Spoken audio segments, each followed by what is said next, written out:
Hello, high level listeners. Welcome back to another English vocabulary podcast episode. Yes, today's topic is about being polite and having good manners, especially out in public and when you want to show respect to other people. And because we are not AI, we are going to teach you through real stories so that you'll hear natural American from my side and British English from Mark's side. And we'll talk a little bit about our cultures. We'd love to hear from our students. What's polite for you? What's polite in your country? What would be good manners in your own country? Yes, and as a reminder, if you like these kinds of lessons and you like this format, we have over 100 more English vocabulary podcast episodes on our channel, and we cover everyday life, culture, all in real spoken English. And we also have an ebook which has a full year's worth of vocabulary. It's called My Year of English Vocabulary ebook with transcripts, exercises, word lists, and more. You can find them in the description below.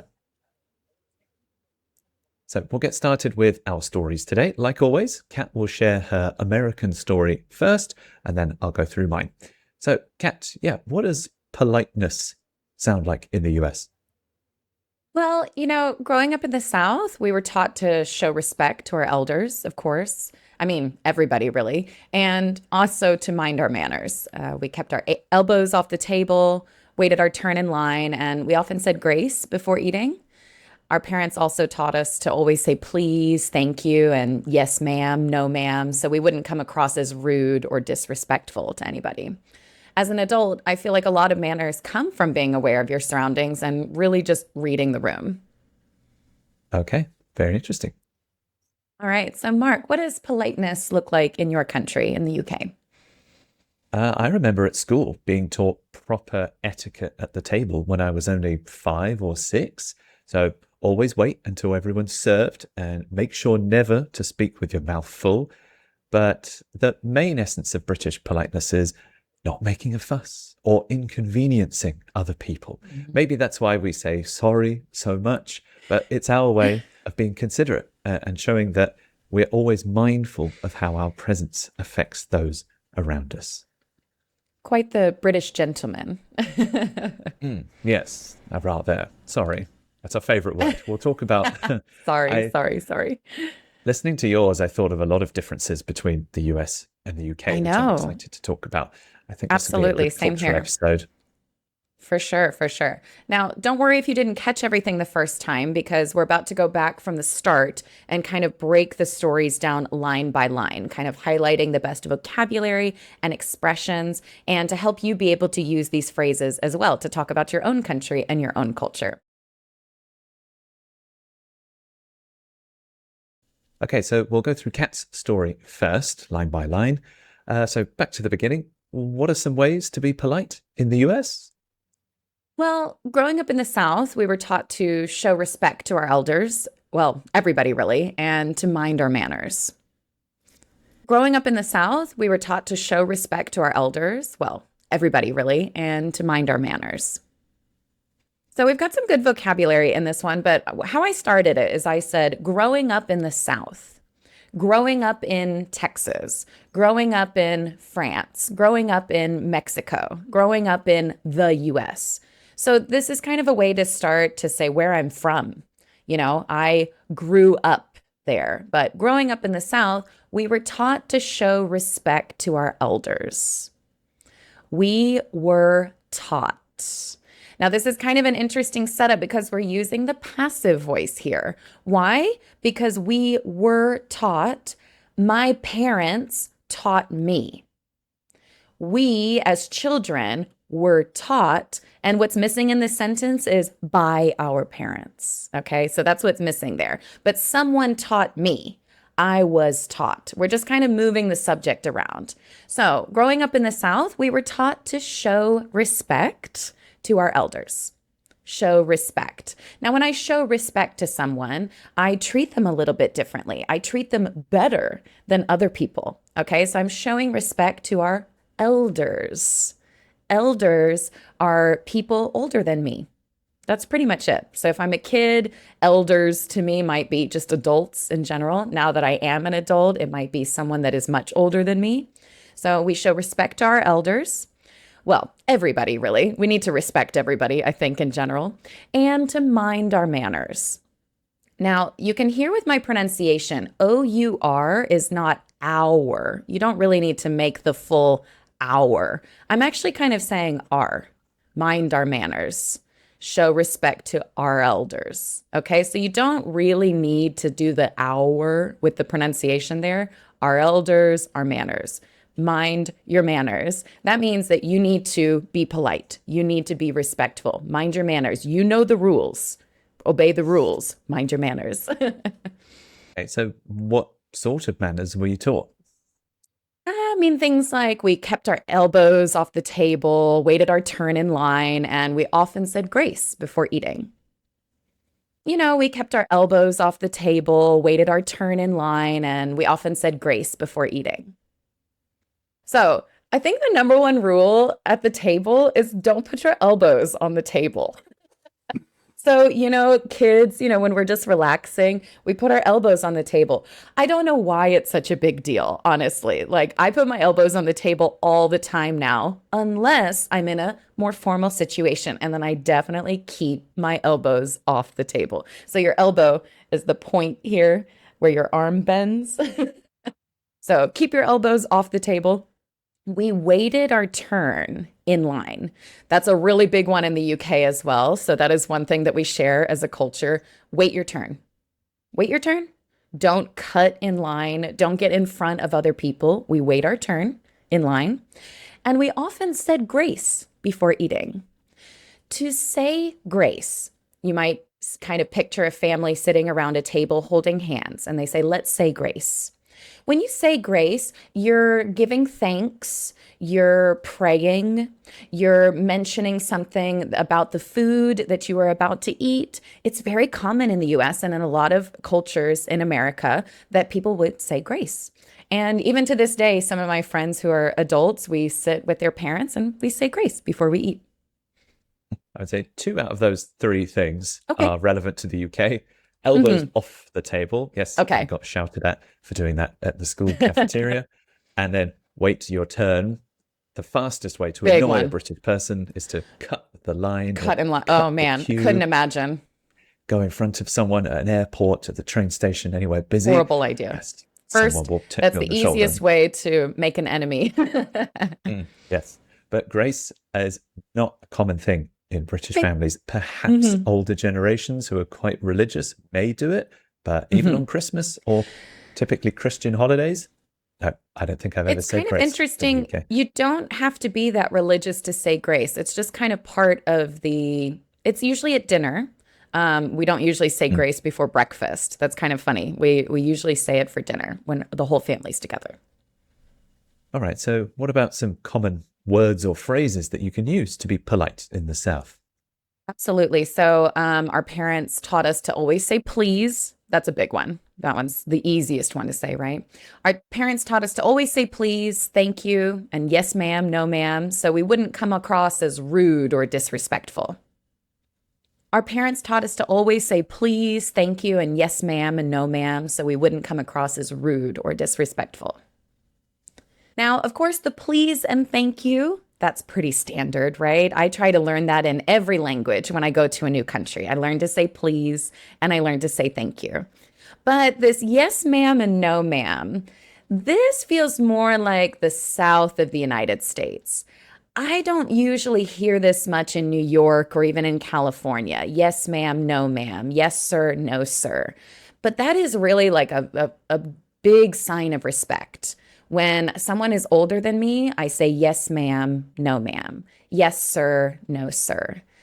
That I still do that. Even as an adult myself, I still do that in the South. When I see somebody, talk to somebody I don't know, oh, yes, ma'am, I know exactly what you mean. Oh, no, sir, I don't think so.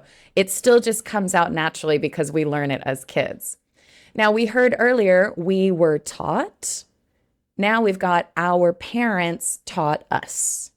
Our parents taught us. So there's two different ways to use that in a sentence. And we don't want to come across as rude or disrespectful. When you come across, you seem like it. Okay. Maybe we don't know you, but you're coming across as rude. If you don't say please or thank you, you might be a rude person. You're coming across as rude. I don't know if you're a rude person, but you seem like it. So we wouldn't want to come across as rude or disrespectful. Someone who doesn't respect someone else is disrespectful, and rude is not polite. Yes, well, saying please and thank you, very common in the UK as well. It's the most basic kind of politeness. But Sure. it's funny that even though the UK has a reputation for being polite, we don't say yes, ma'am, or no, ma'am at all. Hmm. I think the south of the US is more polite than we are. The only example I can think of is at school, British kids will call their teacher sir if they're male or miss Mm, if they're female. So we okay. say, Miss, I have a question, or Sir, sorry, sir. We'll say that. Mm, The only other place you would do that is like in the army, maybe. But in a mm. supermarket, in an office with colleagues, your boss, you would never say ma'am, miss, sir, or anything in the UK. So I was quite surprised when I heard it in the US, the yes, ma'am, no, ma'am to everybody. I thought it was quite nice. It seemed very polite to me. It is very polite. It is very polite. And it is a very good way to come across as a very respectful person. Hmm. Do you always feel like you have to be polite all the time? I mean, as a kid, it was really important, but as an adult, I feel like a lot of manners come from being aware of your surroundings and reading the room. As an adult, I feel like a lot of manners come from being aware of your surroundings and reading the room. Now, as a kid, as a child, that means the time I spent. So, as a kid, I did this. As a teenager, I did this. As an adult, I do this now. That's kind of like the time that I was this age or the time that I am, right? So, as an adult, I feel like a lot of manners. Now, remember, manners are different than rules. Manners are rules for being polite. That's kind of what we could think of. Manners are rules for being polite. I feel like a lot of manners come from being aware of your surroundings. Okay, I've traveled a lot, right? I've been to lots of different countries where manners and culture are much different from my own. So, what do? I look around. Okay, so they put this, okay, you put your hands here. I just do what everybody else is doing, right? I just copy what everyone else is doing. So if you are aware of your surroundings, looking at other people, watching what they do, practicing and seeing what they're doing, then you are very aware. You're looking around, you're thinking, oh, okay, that's what we're doing. So I think it comes from being aware of your surroundings and reading the room. Reading the room is a really if popular phrase right now. Sometimes someone will say something and you're looking at them like, read the room. That's not appropriate. That's not funny. That's not something we should talk about, right? Look around. Nobody thinks that's funny. This is what we mean by read the room. So, reading the room, I'm not going to be a formal guest in front of a bunch of my friends, right? If we're relaxing, putting our elbows on the table, chatting, I'm not going to say yes, ma'am, no, ma'am to my friends, right? This is reading the room and being aware of your surroundings. I don't need to do things like that. I don't need to be this high level, debutante in front of everybody else. I can just relax, right? So, no, I don't feel like we have to do it all the time, but you do need to be aware of your surroundings. Right. Yeah, you've got to match your situation. If you're in an office, be a Absolutely. bit more polite. If you're with your friends, then yeah, you can relax a little bit. Exactly. So we'll repeat all of our stories here at the end. Let's go ahead and continue with Mark's. Okay, so I'm very interested in this stereotype of the British gentleman, right? So Brits come across as so polite, right? Gentlemen. So what does politeness actually look like in the UK? Well, I remember at school being taught proper etiquette at the table when I was only 5 or 6. I remember at school being taught proper etiquette at the table when I was only 5 or 6. So, yes, politeness starts quite young. Even at school, I remember at school being taught. So, again, Mm. like Kat said, we were taught. Parents and teachers and the people around me, they all taught me. It wasn't one specific person. I think when you're a child, you watch and you observe other people and you copy what they're doing, and you are being influenced, and I was being taught. So I remember at school being taught proper etiquette. Proper is a word that we've talked about, especially on this podcast. Usually when I've talked about proper, I've meant like real, like high quality or something really satisfying. But proper can have another meaning like correct. If it's proper etiquette, then it is considered socially high standard or the appropriate thing to do. And proper etiquette, therefore, is correct etiquette. Etiquette, similar to manners, is the way you behave to be polite. So it's how you act, the things you do at the table. For example, I was also taught how to hold a fork correctly and how to cut my food correctly at school. That becomes proper etiquette at the table. There are lots of strange little rules about how you eat and how to eat politely or properly. And I was only 5 or 6 when I was taught these things. So proper etiquette starts young. So, I mean, you were taught proper etiquette, but what kind of rules were you taught? So always wait until everyone is served and make sure to never speak with your mouths full.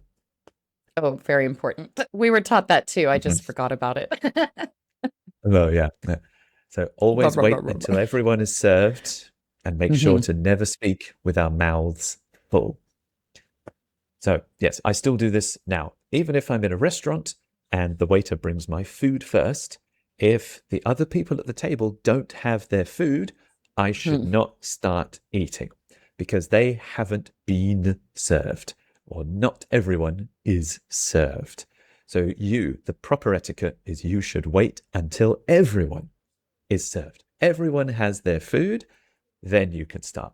It would be rude if I just started tucking in. It's like I'm making them watch. They might be really hungry and be like, oh, where's my food? So that would be inappropriate. And make sure. So if you have a strong rule or something that's really important to remember, make sure you do it. If you're going on a flight, make sure you have your passport because you cannot fly without it. And make sure to never speak with our mouths full. So if you're eating your food and you have food in your mouth, you should Don't not talk. talk and chew at the Yeah. same time. Nobody wants to Mhm. see what's in your mouth. No one wants to hear it either. We think the sound of it is also like gives people the ick. I know this isn't the same in all cultures, but in the UK, if a child starts talking, the parents will say, don't speak with your mouth full. Finish your mouth full, then you can talk. All right. So, what are some other things, maybe outside of the table, that British people do that you think is polite? I think the main essence of British politeness is not making a fuss or inconveniencing other people. That is so British. Maybe Right? that's why you think Americans are so rude because we make a fuss all the time. Yeah, we're almost too polite to a fault. The main essence of Mhm. British politeness is not making a fuss or inconveniencing other people. So the main essence, the main idea, the main Mhm. spirit of British politeness is not making a fuss. Some people even say this to their children, don't make a fuss. A fuss is complaining at a restaurant. Maybe I received some food and it's burnt. It is black and it's inedible, but I won't say anything to the waiter Oh because no. What? that would There's be no making way. a There's no fuss. way. Yes. We're very, very afraid of inconveniencing or disturbing other people, Okay. even when uh, it isn't fair, even when it's not our Even when fault. you have to suffer, you just Exactly right. suffer in silence. I see. I see. We really will. We don't want to make a fuss. Maybe the worst fear of a British person is being in a public space and everybody turns around and looks at us having a problem. Maybe we're complaining about something or we dropped something and it's broken in a shop. Like, oh no. Being publicly looked at Public in some kind shame. of drama. Yeah, we feel embarrassed, we feel ashamed to be noticed Mm. by other people. So instead, maybe some British people will just choose to be quiet, um, even if it's really inconveniencing us. Maybe someone playing really, really loud music on their phone on the bus. Everyone on the bus will be annoyed by the music, but they will just sit there and not say anything because they don't want to make a fuss and start an argument. And maybe that's why we say sorry so much. Mhm. So maybe that's why we say sorry so much. Yes, if you live in the UK, sorry might be the most common word you hear day to day. We use sorry for most interactions. Let's say if I have a question and I need to talk to you, I might say, sorry, hi, do you know when the next train is? Or if you're passing someone and you get a bit close in the supermarket, say, oh, sorry, if I want to go past someone and I get in their personal space, oh, sorry, can I go past? If I don't hear you, like, sorry. We use it for a huge range of situations, and it almost becomes a bit of a joke that we apologize for everything. My favorite one is two British people look at the same product in a supermarket and we both go, oh, sorry. Like that's affected you. Like Anything that's affected you're you. not allowed to look at the same thing at the same time Yeah, because, exactly. well, I was looking at it. Oh, oh, sorry. Well, yes, like, yeah, it was your idea first. I'm It was sorry. your I idea. should have No, no, no. I'm stolen so your sorry. I'm idea. so sorry. I Exactly. mean, So, honestly, that does sound quite British. Just the fact that you say sorry a lot. You don't want to inconvenience other people. I think that's why every British person should have a friend or a partner that's American to help you step up your confidence a little bit. You can let us shame ourselves by being so direct and so honest, and then we can all work together to make the world a better place. that helps a lot. We need like a pit bull in our corner to Hmm. shout at waiters. Yeah, it's our way of being considerate and showing that we're always mindful of how our presence affects those around us. Mm. So it's our way of being considerate and showing that we're always mindful of how our presence affects those around us. So another word you'll hear for polite, considerate. It's our way of being considerate. If I consider, I think about. And if I'm considerate, then I'm thinking about you and I'm thinking about other people. I don't want to make life harder or worse for you. I want to help you. So I'm being considerate and showing that we're always mindful. Mindful is similar. I'm thinking about other people. If there's an old woman getting on the bus and I have a seat, it's mindful to stand up and offer her the seat. So always thinking about other people and how you can make their lives a little bit easier. So my story one more time from the beginning. I remember at school being taught proper etiquette at the table when I was only 5 or 6. So always wait until everyone is served and make sure to never speak with our mouths full. But the main essence of British politeness is not making a fuss or inconveniencing other people. Maybe that's why we say sorry so much. But it's our way of being considerate and showing that we're always mindful of how our presence affects those around us. And growing up in the South, we were taught to show respect to our elders, well, everyone really, and to mind our manners. We kept our elbows off the table, waited our turn in line, and we often said grace before eating. Our parents taught us to always say please, thank you, and yes, ma'am, no, ma'am, so we wouldn't come across as rude or disrespectful. And definitely as an adult, I feel like a lot of manners come from being aware of your surroundings and reading the room. All right. So thank you so much for listening today, high level listeners. We hope these stories helped you understand some of the vocabulary that native speakers use when they talk about politeness and good manners. You heard lots of expressions today, and I hope that those were really helpful in you being able to tell your own stories. So share your story with us. What were you taught about good manners when you were growing up? Were you expected to wait your turn? Did you have to behave properly at the table? Or do you speak differently or more respectfully for the elders? We would love to hear about your social expectations and cultural norms in your country. Yes, and if you enjoy learning vocabulary through these kind of videos, these short stories, remember we have over 100 more episodes just like this on our High Level Listening channel, and you can keep building your vocabulary with the My Year of English Vocabulary ebook. There's more than 2,400 different words and phrases. There's over 100 topics now of English, American and British English together. You can find that in the link in the description. Thank you so much for listening, everybody. We'll see you for our next episode next time. Bye-bye.